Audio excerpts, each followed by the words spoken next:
morning and welcome to the Morning Expresso by the Indian Express. My name is Rahil Philippos and here is today's big story. Until 2 years ago, Kanchan Kumari used to stand in a queue outside her neighbor's borewell every morning, waiting to fill 2 buckets of water. This often meant getting late for college. Today, the economics student has tap water at home. But around 90 kilometers away, a whole different story seems to be playing out. Ramesh Mishra and his neighbor Kanhai Chandra Mishra point at the rusty taps outside their homes and share a dry laugh. An Indian Express investigation has found that Bihar's flagship tap water scheme has been blighted by political patronage in awarding several contracts and shoddy work in some villages. And now here are our top stories from the front page. The Supreme Court has said that it is constituting a committee of technical experts to look into allegations of unauthorized surveillance using the Pegasus software developed by Israel's NSO group. An order in this regard is expected as early as next week.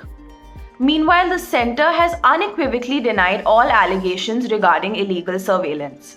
Clashes broke out in Sipajhar in Assam's Darang district as thousands protested against the state government's ongoing eviction drive against illegal encroachers.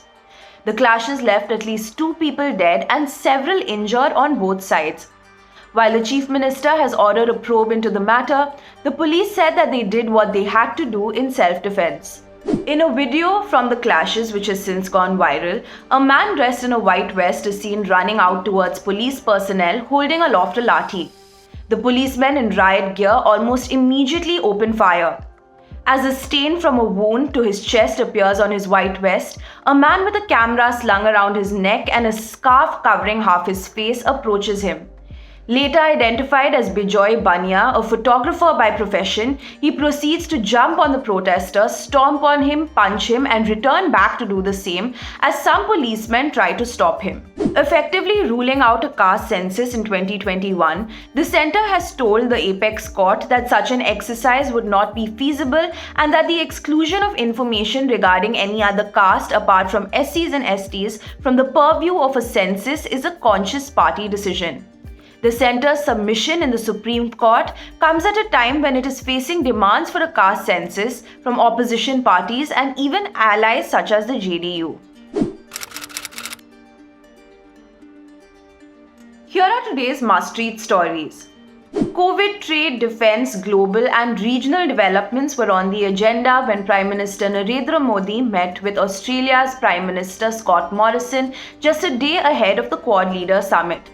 This comes just a week after Morrison rang Modi to tell him about the Australia-UK-US Pact which was announced recently. The Goa government's Feni Policy 2021 has paved the way to take the state's heritage drink forward and may even have the potential to save Goa, according to Goa Cashew Feni Distillers and Bottlers Association. But its challenge lies in changing perceptions towards the alcohol, which is classified as country liquor. The policy lays down the standards for the production, techniques, quality and hygiene for making of Feni. 6 students from Jharkhand between the ages of 21 and 31 were selected as the first batch of Marang Gomke Jaipal Singh Munda Scholars, a government initiative for tribal students to pursue higher studies in universities in England and Ireland. Launched on December 29th last year, the scheme provides full financial support to tribal students from Jharkhand to do either a 2-year master's or a 1-year MPhil in 15 select universities.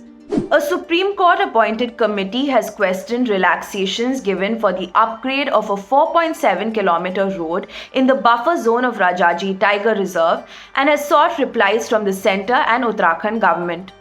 The length of the elevated road meant for movement of animals was reduced to 400 meters from 1,410, the committee observed. The height of the passage was also revised down to 6 meters from 8 meters. And finally, World Rugby hopes that its new 6-point checklist to reduce the amount of contact training by players will bring down training-related injuries.